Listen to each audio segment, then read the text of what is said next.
Frères et sœurs, merci. Vous qui nous regardez également, bonjour et merci. En ce soir, frères et sœurs, le Seigneur m'a mis à cœur de faire une exhortation avec vous sur le thème, le thème, parce que je vais annoncer le thème, ça va faire peut-être certaines personnes rigoler, mais c'est une réalité, la Bible en parle. Soyez toujours joyeux. Soyez toujours joyeux. Ça fait rigoler, hein. Lorsque nous prenons la parole de Dieu dans 1 Thessaloniciens, au chapitre 5, au verset 16, il est écrit, soyez toujours joyeux. Et là, la Bible parle aux frères et sœurs. Et lorsque nous regardons ce verset ne comporte que trois mots. Soyez toujours joyeux. L'impératif. C'est à l'impératif. Au verset 17, nous voyons qu'il est écrit aussi, priez sans cesse. Priez sans cesse. Là aussi, nous avons trois mots. C'est à l'impératif. Permettez-moi de vous dire, mes frères et sœurs, priez sans cesse. Soyez toujours joyeux. C'est un commandement. C'est un commandement que Dieu nous donne. Je vais même jusqu'à dire deux commandements, puisqu'il y a deux versets. Deux commandements que Dieu nous donne. Et si Dieu nous donne ces commandements, mes frères et sœurs, ces commandements ne sont pas insurmontables. C'est parce que Dieu a tout prévu pour que nous puissions être toujours joyeux. Dieu a tout prévu pour que chacun de nous, nous puissions obéir à ses commandements. Nous devons être toujours joyeux. Il est vrai que la question peut se poser, comment être toujours joyeux pour un chrétien? C'est vrai, il y a différentes circonstances. Un chrétien peut passer par la maladie, un chrétien peut passer par d'autres épreuves. Un chrétien peut passer aussi par des moments difficiles, très difficiles. Je parle là de la mort.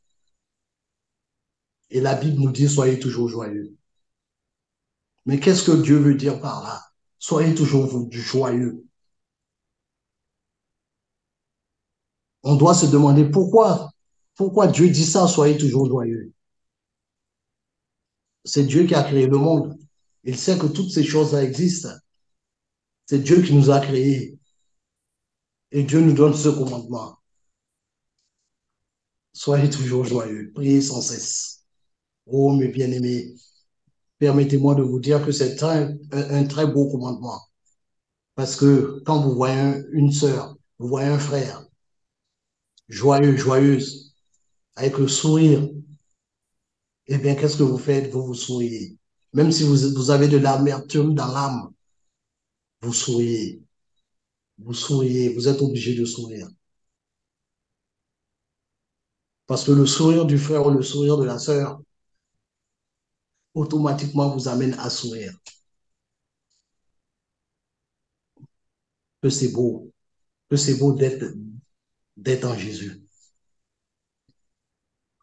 Je vais vous dire également, mes bien-aimés, que si le Seigneur nous a demandé de prier sans cesse, c'est parce que les jours sont mauvais. Nous avons besoin de prier les uns pour les autres. Les jours sont mauvais. Les temps sont difficiles, c'est vrai, mais nous pourrons surmonter tout cela que par la prière. Nous devons avoir du zèle pour le Seigneur. Vous savez, lorsque l'Église a été formée, Dieu a envoyé des lettres aux sept églises dans l'Apocalypse. Pourquoi? Parce que ces sept églises avaient quelque chose à se reprocher. Elles avaient reproché quelque chose à se reprocher. Pour certaines, c'est parce que l'apostasie s'est installée. Pour d'autres, c'est parce que il y a eu effectivement un relâchement. pour d'autres églises, c'est parce qu'elles n'étaient plus bouillantes. Le Seigneur a dit, si tu n'es pas bouillant, je te vomirai de ta bouche. Donc nous savons que Satan nous combat, Satan combat l'Église. Voilà pourquoi nous devons toujours prier sans cesse, faire de façon à ce que les ruses du diable ne puissent pas nous atteindre. Parce que nous avons un maître, c'est Jésus. La Bible déclare que Jésus est venu pour détruire les œuvres du diable. Donc nous pouvons compter sur le Seigneur. Nous pouvons compter sur Jésus. Oh oui, c'est vrai. Nous pouvons compter sur le Seigneur Jésus. Oh, réjouissez-vous. Réjouissez-vous, mes frères et sœurs. Et dans Philippiens chapitre 4 au verset 4, comme je vous ai dit tout à l'heure, Philippiens chapitre 4 au verset 4, je ne sais pas si on l'a lu, c'est écrit, réjouissez-vous toujours dans le Seigneur, dit l'apôtre. Je le répète, réjouissez-vous. Et au verset 5, que votre douceur soit connue de tous les hommes. Le Seigneur est proche. Oui, c'est vrai. Le Seigneur est proche. Le Seigneur est proche. Paul nous demande de nous réjouir, mais de nous réjouir dans le Seigneur. Que celui qui se réjouisse, dit la parole, qui se réjouisse dans le Seigneur. C'est le Seigneur qui fait notre force. C'est en lui que nous devons nous attacher. Alors, qu'est-ce que cela signifie pour nous, les chrétiens, de nous attacher au Seigneur Jésus, de respecter cet ordre qu'il nous a donné?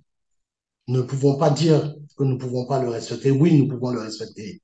Parce que si le Seigneur Jésus nous a donné cet ordre, et en plus, il n'y a que 3 mots, il nous a donné cet ordre, c'est parce qu'il sait que il a mis dans nos cœurs, par l'Esprit, le pouvoir de respecter ces commandements.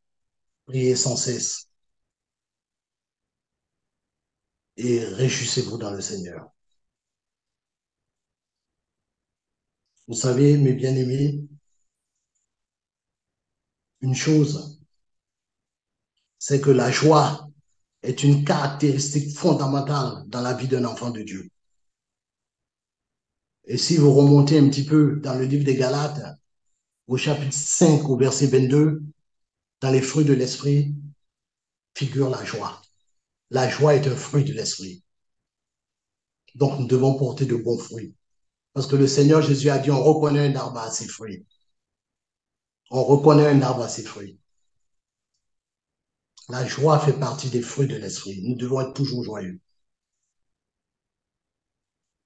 Oui. Alors, nous allons faire une lecture maintenant, une petite lecture dans le psaume 4 au verset 8. Il est écrit au nom de Jésus, psaume 4, verset 8, tu mets dans mon cœur plus de joie que ce qu'ils ont quand leur moisson abonde et leur froment abonde. Tu mets dans mon cœur plus de joie. Oui, c'est vrai. L'Éternel met dans nos cœurs de la joie. Alors, où est passée cette joie? Comment ça se fait qu'un frère, qu'une sœur ne sourit pas et est triste? Où est passée cette joie? Puisque la parole de Dieu nous dit, le Seigneur nous dit qu'il a mis dans notre cœur la joie. Nous l'avons, cette joie. Mais où est-elle? Imaginez-vous qu'en présence d'un frère ou d'une sœur, que moi je reste plusieurs heures, je vais dire, si on a le temps, hein, 2, 3 heures de temps, pas un sourire. Mais mon frère ou ma sœur va se demander, mais il y a quelque chose qui ne va pas. Le frère est triste. Le frère est triste. Elle va le remarquer. Parce que c'est remarquable. Quand quelqu'un est joyeux, vous remarquez qu'il est joyeux. Quand quelqu'un est triste, vous remarquez que la personne est triste également. Alors, faisons une lecture. Je vais demander à mon frère Landry, si tu peux m'accompagner dans la lecture, s'il te plaît. Et je vous recommande, mes frères et sœurs, si vous avez votre Bible, aussi de nous suivre dans la lecture. On va faire une lecture dans 2 Rois au chapitre 4. La lecture est un peu longue, mon frère, mais je vais t'aider dans la lecture. C'est du verset 8 au verset 37. Alors, on va se diviser les versets du verset 8 au verset 37, 15 et 15, ça fait 30. Donc, moi, je vais lire une vingtaine de versets, puis je vais te laisser finir, mon frère. Il n'y a pas de Alors, problème, mon on va frère Guy. commencer par 2 Rois, chapitre 4 au verset 8. Il s'agit ici du fils de la Sunamite. Alors, je lis au nom de Jésus, et quand je vais m'arrêter, mon frère, tu vas Mhm. poursuivre la lecture. Il n'y a pas de souci. Un jour, Élisée passait par Sunem. Il y avait là une femme de distinction qui le pressa d'accepter à manger. Et toutes les fois qu'il passait, il se rendait chez elle pour manger. Elle dit à son mari, voici, je sais que cet homme qui passe toujours chez nous est un saint homme de Dieu. Faisons une petite chambre haute avec des murs et mettons-y pour lui un lit, une table, un siège et un chandelier, afin qu'il s'y retire quand il viendra chez nous. Élisée étant revenu à Sunem, il se retira dans la chambre haute et y coucha. Il dit à Géasi, son serviteur, appelle cette Sunamite. Géasi l'appela et elle se présenta devant lui. Et Élisée dit à Géasi, dis-lui pressement, que peut-on faire pour toi? Faut-il parler pour toi au roi ou au chef de l'armée? Elle répondit, j'habite au milieu de mon peuple.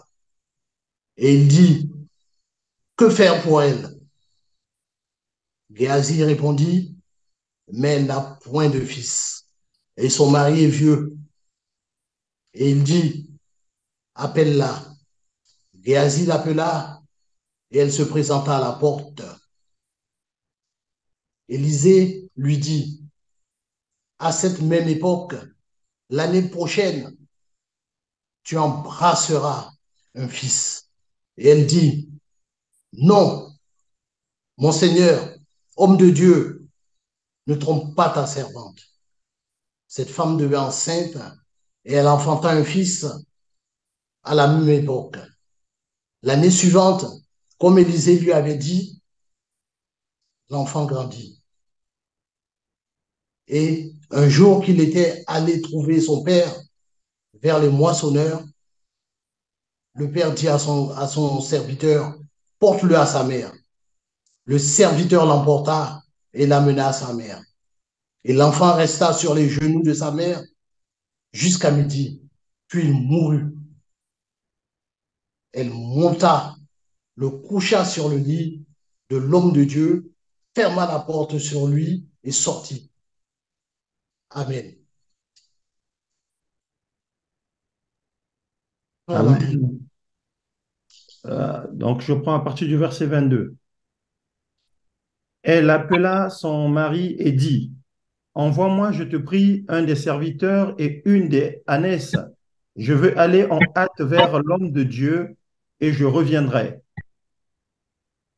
Et il dit, pourquoi veux-tu aller aujourd'hui vers lui? Ce n'est ni nouvelle lune ni sabbat. Elle répondit, tout va bien.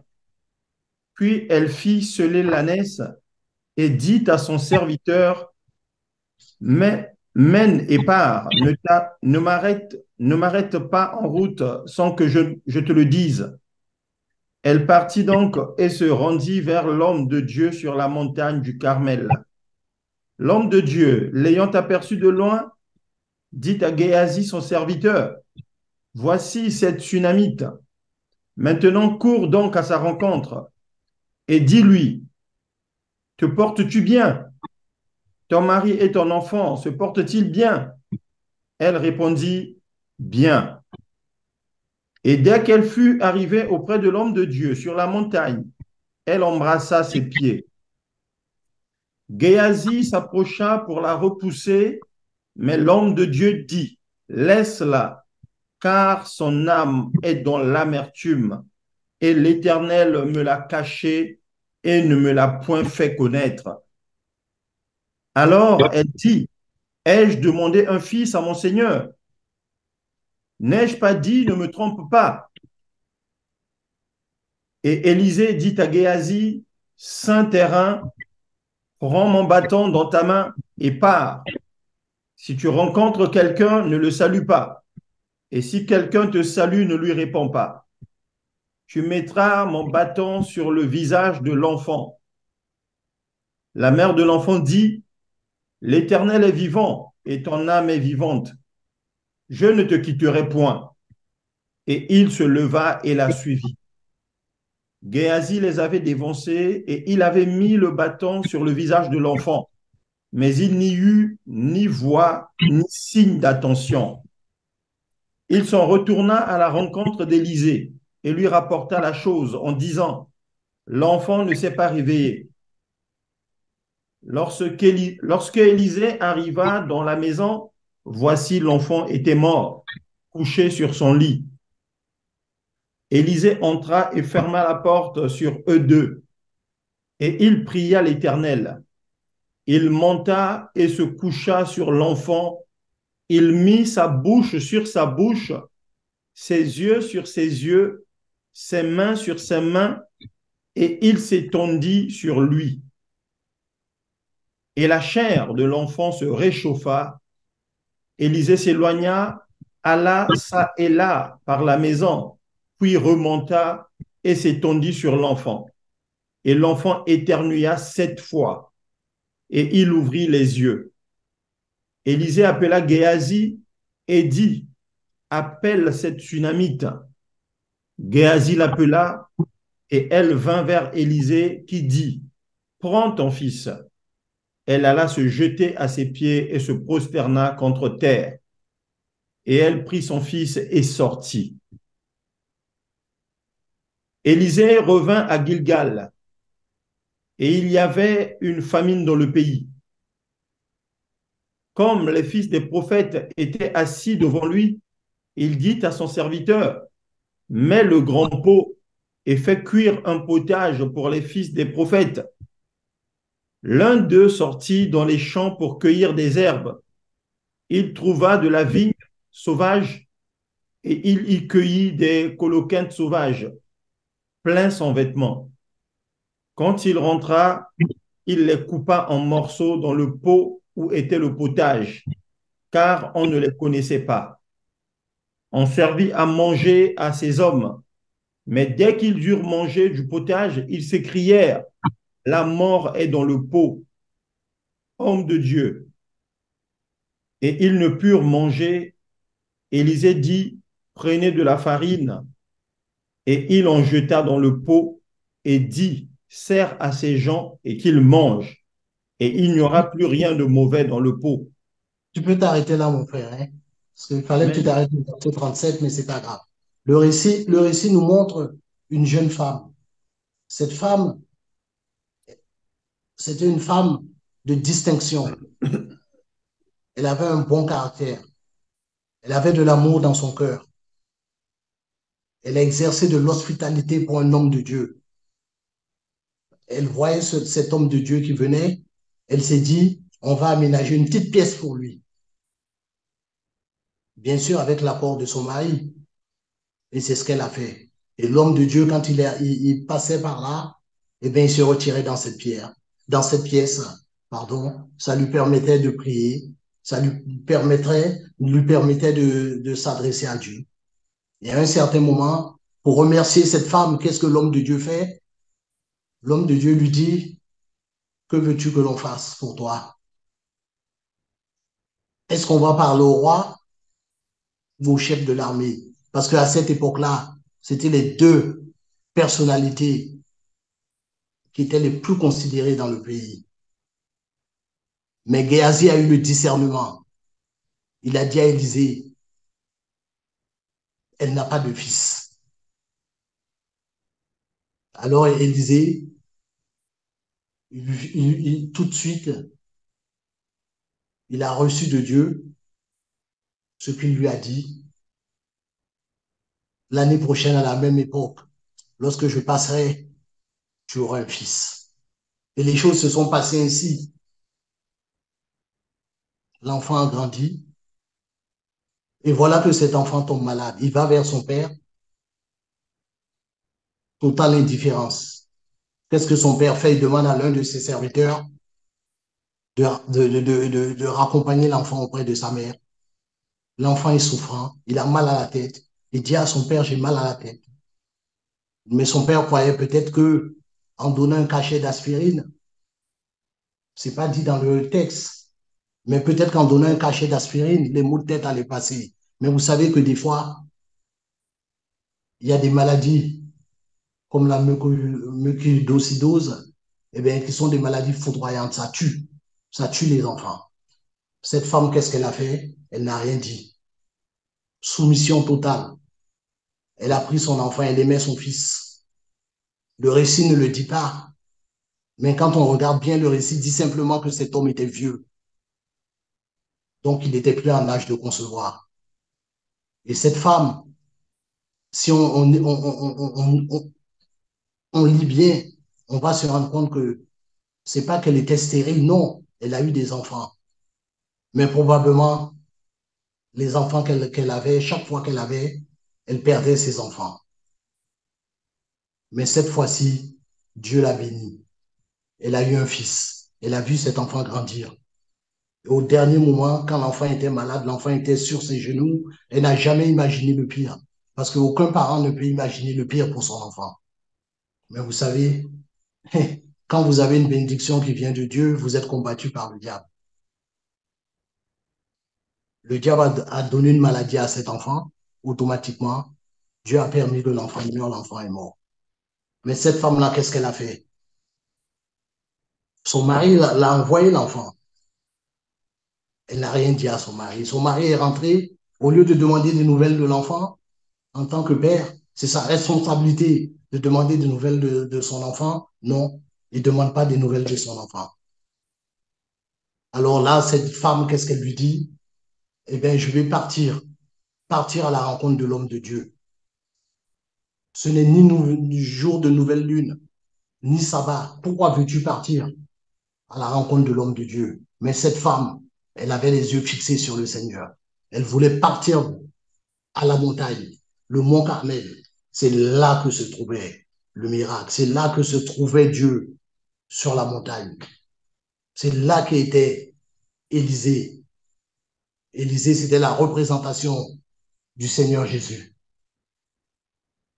Et qu'est-ce qu'elle a fait? Elle a demandé à un serviteur de sceller l'âne. Bien sûr, encore, je le redis, avec la permission de son mari, parce que c'était une femme soumise, une femme pieuse. Et qu'est-ce qu'elle a dit à son serviteur? Ne t'arrête pas en chemin, à moins que je te le dise. Parce qu'elle n'a pas voulu être distraite sur dans sa course. Elle est partie, elle est arrivée sur la montagne. Élisée la voyant, qu'est-ce qu'il a fait? Il a envoyé Géasi, le serviteur, vers elle. Et puis, tout de suite, Élisée a appris la nouvelle. Et quand, justement, Élisée a dit à Géasi de lui demander si tout allait bien, qu'est-ce qu'elle a dit? Tout va bien. Tout va bien, ça va. Mais vous savez que c'est difficile de dire tout va bien hein, quand vous avez un enfant qui est mort. Vous êtes envahi par la tristesse. Mais cette femme a dit tout va bien parce qu'elle croyait en son Dieu. Elle savait que le Seigneur Jésus pouvait ressusciter les morts, pouvait ressusciter l'enfant que le Seigneur même lui avait donné. Même si le diable l'avait emporté par une maladie, elle savait que le Seigneur Jésus pouvait le ressusciter, comme il l'a fait pour Lazare. L'homme de Dieu abattu n'a rien dit. Vous avez dû remarquer que l'homme de Dieu n'a rien dit. Il a simplement missionné. Son serviteur lui a donné son bâton. Il a dit à Géasi, pars avec ce bâton et tu déposeras ce bâton sur le corps de l'enfant. Bien sûr, pour que l'enfant soit ressuscité. La puissance était dans ce bâton. Il a donné à Géasi le bâton. Géasi a pris le bâton. Il a exécuté ce que l'homme de Dieu lui a dit, ce que le prophète lui a dit. Il a exécuté. Il a entamé sa course. Comme beaucoup le font, ils entament leur course. Il a entamé sa course. Mais il y avait une grande différence entre lui, dans la course que la servante de Dieu, la Sunamite, a effectuée, et puis que lui, il a fait. Eh bien, la Sunamite, pendant qu'elle était sur la l'ânesse, elle était en prière. Elle priait. Mais lui, Géasi, qu'est-ce qu'il a fait? La Bible ne le dit pas. Je ne sais pas si à cette époque, il y avait des paires de tennis. Qu'est-ce qu'il avait dans les pieds? Je sais que Jésus avait des sandales. Eh bien, il a couru de toutes ses forces. Il a couru. Il a mis ses mollets en action. Il est parti. Mais au lieu d'être en prière, de rester dans le secret, de rester dans la présence de Dieu, non. L'orgueil avait gagné son cœur. Il s'est mis à réfléchir sur la route. Oh, moi, Géasi, j'ai le bâton de l'homme de Dieu. Moi, Géasi, j'irai, je vais déposer le bâton de l'homme de Dieu sur l'enfant. Et l'enfant va ressusciter. Et moi, Géasi, j'aurai mon nom inscrit parmi les héros du livre sacré de Hébreux, chapitre 11. Mais la chose ne s'en est pas passée ainsi. Le bâton que Élisée lui avait donné, qui était plein de puissance, avait perdu toute sa puissance. Pourquoi? Parce que le cœur de Géasi était partagé. Son cœur n'était pas entier. Alors Dieu s'est retiré de lui. Il a déposé le bâton, aucun miracle. L'homme de Dieu et la mère, la servante de Dieu, elle était au pied de Géasi. Elle s'est prosternée au pied de Géasi. Qu'est-ce qu'elle a fait? Elle a dit à Géasi, non, je ne te quitterai pas. Et c'est l'attitude que chacun de nous, nous devons avoir, même dans nos faiblesses, dans nos maladies, dans les épreuves que nous passons, dans les attaques. Nous devons nous accrocher au Seigneur Jésus. Non, je ne te quitterai pas, Seigneur. Seigneur, je m'accroche à toi. Je ne te quitterai pas. Et c'est ce qu'elle a fait. Et qu'est-ce qui s'est passé? Le prophète est parti avec elle. Mais vous avez remarqué dans la lecture, parce que c'est pour ça que je vous ai demandé de lire, de suivre avec nous dans vos Bibles, que lorsque le prophète est parti avec cette tsunamite, à aucun moment il est mentionné qu'ils étaient en train de discuter sur le chemin. Dans leur course, tous les deux, ils étaient en prière. Ils priaient, ce que Géasi a manqué de faire. Ils priaient. Et quand l'homme de Dieu est arrivé, la première chose qu'il a fait, eh bien, il s'est couché sur l'enfant. Et la Bible nous dit que l'enfant a commencé à prendre vie. Après, il est retourné, même exercice. Et l'enfant a été ressuscité. Et il a donné à l'enfant, il a dit à Géasi, dis à cette femme de prendre son fils. Elle a pris son fils. Qu'est-ce qui s'est passé pour Géasi? Lui qui avait le cœur, qui était enflé d'orgueil. Qu'est-ce qui s'est passé pour lui? Lui, Géasi, qui avait le bâton du prophète. J'ai le bâton du prophète. Oui, je cours avec ce bâton parce que j'ai de l'orgueil dans mon cœur. Je veux qu'on parle de moi. Eh bien, le Seigneur a dit non, non, Géasi. Ton cœur n'est pas entier. Ton cœur est partagé. Non, le miracle ne va pas s'accomplir. Ma puissance va se retirer dans ce bâton. Que chaque enfant de Dieu prenne conscience. Il y a des enfants de Dieu qui disent oui, oui, rien ne se produit dans ma vie. Mais pourquoi rien ne se produit dans ta vie? C'est que tu as failli. Tu as failli à un certain moment. Tu as failli à un certain moment. Comme Géasi l'a fait. Dieu a dit non. Non, non, non, non. Le nom du prophète sera écrit parce que Dieu sonde le cœur et les reins. Il sait ce que vous pensez. Le nom du prophète, lui, sera écrit dans Hébreux chapitre 11. Le nom de cette Sulamite sera écrit dans Hébreux chapitre 11. La Bible en parle. Je crois que c'est au verset 37. Elle sera écrite. La Bible parle des femmes, héros, dans Hébreux chapitre 11. Mais jamais de Géasi. Jamais de lui. Pourquoi? Parce que Géasi était rusé. Il y avait la ruse en lui. Il cherchait la gloire de ce monde. Mais la gloire revient à Dieu. Non, dit Dieu, je ne donnerai ma gloire à personne d'autre. C'est écrit dans le livre d'Isaïe. Je ne donnerai ma gloire à personne d'autre, dit Dieu. La gloire est pour le Seigneur Jésus, pas pour un homme. Et si nous continuons à lire le récit, si vous continuez à le lire, si nous descendons plus bas, vous allez voir la suite après. Géasi a continué et il a fini très mal. Mal, mal, mal, à cause de l'orgueil, à cause de la cupidité quand il a agi avec Naaman, à cause de la cupidité. Et qu'est-ce que Dieu a fait? Dieu a fini par le frapper de la lèvre. Oh, que c'est triste.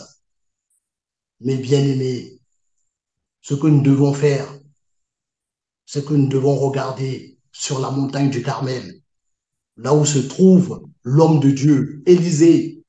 Élisée, la représentation de Jésus. Le psalmiste a dit, je lève les yeux vers les montagnes, d'où me vient le secours. Le secours me vient de l'Éternel des armées. Oui, c'est Jésus. C'est Jésus qui va nous secourir. Ce n'est pas lorsque nous sommes là à murmurer, lorsque nous sommes là, oui, j'ai ci, j'ai ça. Oui, Dieu sait que vous avez des épreuves. Il sait qu'on a des épreuves. Tout le monde passe par des épreuves, des tribulations. Mais Dieu sonde ton cœur pour voir, au moment de l'épreuve, au moment des tribulations, où est-ce que tu vas chercher le secours? Est-ce que tu t'as peu senti? Tu vas chercher ton secours dans le monde? De toutes les façons, il n'y a pas de secours dans le monde. Où est-ce que tu t'attaches à lui? Et lorsque nous allons faire une dernière petite lecture, et là, vous avez vu, comme je vous ai dit, eh bien, Géasi, lui, qui avait ce désir que son nom soit inscrit dans le livre sacré de Hébreux chapitre 11, précisément, eh bien non. Le Seigneur a dit non, non, parce que le Seigneur avait sondé son cœur, avait sondé ses reins. Qui était Géasi? Il ressemblait à quelqu'un d'autre. Simon le pharisien. Géasi ressemblait à Simon le pharisien. Oui, Géasi, hypocrite Géasi. Tu ressemblais à Simon le pharisien. Lorsque cette femme est venue au pied de Jésus, elle était en peine. Elle répandait d'abondantes larmes. Et que Simon le pharisien a jugé cette femme. Il a dit que si le Seigneur était vraiment un prophète, il allait voir que cette femme est pécheresse. Et c'est la même chose que cette tsunamite a fait. Elle est partie, elle s'est prosternée au pied de Jésus, au pied d'Élisée. Elle s'est prosternée. Dans la maison de Simon, cette femme pécheresse, ses péchés ont été pardonnés. Elle a été sauvée. Cette tsunamite, sur le mont Carmel, eh bien, le Seigneur aussi lui a fait grâce. Lui a fait grâce. Elle a obtenu le miracle. Son enfant vit. Et nous allons prendre, avant de terminer, parce que l'heure passe, nous allons prendre également, si tu peux lire mon frère Landry, dans Acte au chapitre 8, s'il te plaît.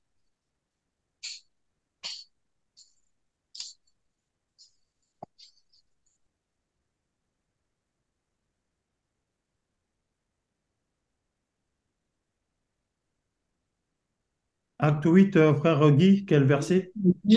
Il s'agit, mon frère Landry, de l'eunuque éthiopien.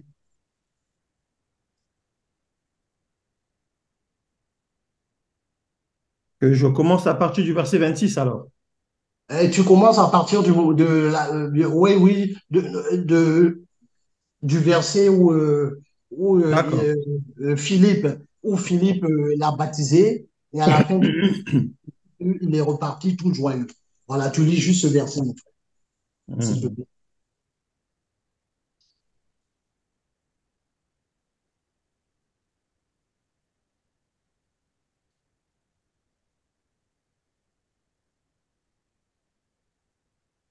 Alors, donc, je prends à partir du verset 38. Il Oh, fit tu peux prendre plus bas, mon frère. Prends plus bas. plus Plus bas, bas, tu vois la partie du verset, oui, oui, du verset 38, s'il te plaît, mon frère. alors donc, acte 8, nous lisons à partir du verset 38 jusqu'au verset 39. Il est écrit, il fit arrêter le char, Philippe et l'eunuque descendirent tous deux dans l'eau, et Philippe baptisa l'eunuque. Quand ils furent sortis de l'eau, l'Esprit du Seigneur enleva Philippe et l'eunuque ne le vit plus, tandis que, joyeux, il poursuivait sa route. Oh, que c'est beau, Amen. que c'est beau la nouvelle naissance. Il a reçu la nouvelle naissance. Il a reçu Jésus dans sa vie et il est reparti tout joyeux, l'eunuque est reparti. Voilà ce que le Seigneur nous demande. Donc nous pouvons être tous joyeux. Nous avons tous reçu le Seigneur dans nos vies. La nouvelle naissance, c'est une joie. Moi, je suis joyeux, moi, quand je parle de la nouvelle naissance. J'ai reçu Jésus avec joie. C'est avec joie que je continue à parler du Seigneur Jésus. Oh, que cela est beau, mes frères et sœurs. Que cela est beau. Le Seigneur Jésus est bon. Donc, si le Seigneur Jésus nous demande d'être joyeux, nous avons toutes les possibilités d'être joyeux. La nouvelle naissance, pour un chrétien, c'est une joie.